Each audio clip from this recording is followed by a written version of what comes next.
70 वर्षों से आपकी सेवा में रमेश सिलाई मशीन, 3 वर्षों की वारंटी के साथ थोक व फुटकर विक्रेता। आपका विश्वास ही हमारी पहचान है।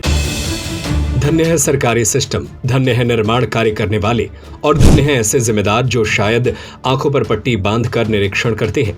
अब आप सोच रहे होंगे कि आखिर हम ऐसा क्यों कह रहे हैं, तो चलिए पहले आपको ये तस्वीर दिखाते हैं और फिर बताते हैं कि आखिर ये कारनामा क्या है और कहां से सामने आया है।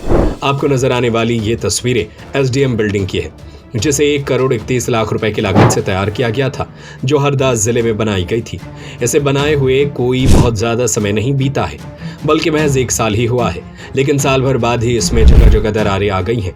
1,31,00,000 रुपए की कीमत से बनने वाली इस बिल्डिंग के निर्माण की पोल खुल गई है, जिसे देखने के बाद ये कहना गलत नहीं होगा कि ये भ्रष्टाचार की भेंट चढ़ गई है।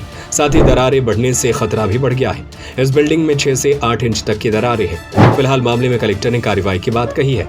बताया जा रहा है कि हरदा जिला मुख्यालय की तवा कॉलोनी में करीब 12 महीने पहले नया एसडीएम कार्यालय भवन शुरू हुआ था, जो अब भ्रष्टाचार और लापरवाही की भीड़ चढ़ चुका है।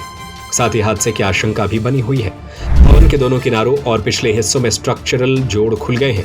सबसे चिंताजनक स्थिति बेसमेंट और ऊपरी हिस्से के बीच बढ़ते गैप की है। तकनीकी विशेषज्ञों के अनुसार यह स्थिति नींव धंसने या निर्माण में घटिया सामग्री के उपयोग का संकेत हो सकती है। बताया गया कि इस भवन का भूमि पूजन 19 अप्रैल 2023 को तत्कालीन मुख्यमंत्री शिवराज सिंह चौहान और प्रभारी मंत्री तुलसी सिलावट द्वारा किया गया था। निर्माण कार्य की निगरानी का जिम्मा पीआईयू को सौंपा गया था, लेकिन अब गुणवत्ता नियंत्रण पर सवाल उठ रहे हैं। मामला सामने आने के बाद कलेक्टर सिद्धार्थ जैन ने पीआईयू के माध्यम से ठेकेदार पर दंडात्मक कार्रवाई और तत्काल मरम्मत के निर्देश दिए हैं। एसडीएम अशोक डेहरिया ने भवन की स्थिति को गंभीर बताते हुए जिम्मेदार अधिकारियों और ठेकेदार के खिलाफ जांच और एफआईआर की मांग की है। सर्जर नहीं हुआ है, वो आउटर का जो डिजाइन वाला जो बॉक्स है जो बाहर बाद में बनाया जाता है, तो उसमें थोड़ा सा सेटलमेंट हुआ है, तो उसको रिपेयर कर दिया जाएगा। पूरी बिल्डिंग तो पूरी सेफ है अपनी, अंदर से आप देख सकते हो जाके पूरी तरीके से। जो मेन बिल्डिंग की जो वॉल्स है वो पूरी तरह सुरक्षित है, उनमें कोई दरार नहीं। नहीं तो आउटर के जो डिजाइन वाले जो बॉक्स होते हैं तो ये कभी कभी सेटल हो जाते हैं, क्योंकि ये काली मिट्टी वाला एरिया है, तो उसको रिपेयर कर दिया जाए। अभी पिछले 1 साल पहले भवन का निर्माण हुआ है, जो चारों तरफ से दीवारें फट रही है, और उसके संबंध में मैंने पीआईयू के ई साहब से बात किया था। उन्होंने कहा कि हम ठेकेदार को बोल के और सब इंजीनियर को बोल के काम चालू करवाएं। हरदा से अंकुश अशोक विश्वकर्मा की रिपोर्ट। 70 वर्षों से आपकी सेवा में रमेश सिलाई मशीन, 3 वर्षों की वारंटी के साथ थोक व फुटकर विक्रेता। आपका विश्वास ही हमारी पहचान है।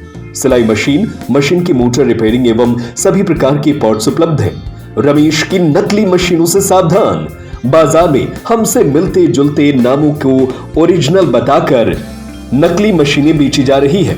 रमेश सिलाई मशीन ओरिजिनल पुरानी दुकान से ही खरीदे। अधिकृत विक्रेता रमेश सिलाई मशीन, पता झरना परकोटा हनुमान मंदिर के सामने, सागर। 9340215585 9098874839 6264361136।